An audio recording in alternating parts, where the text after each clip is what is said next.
сегодня сделаем вам с мясом и с сырым помидором.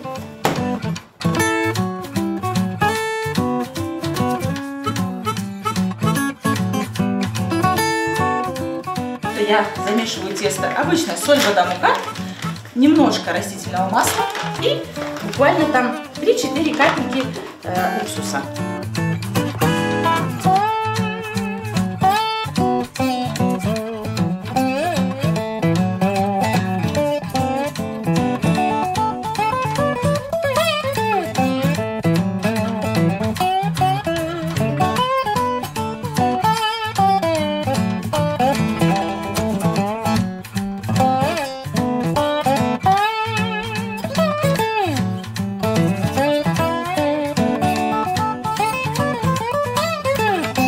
Есть еще несколько видов приготовления.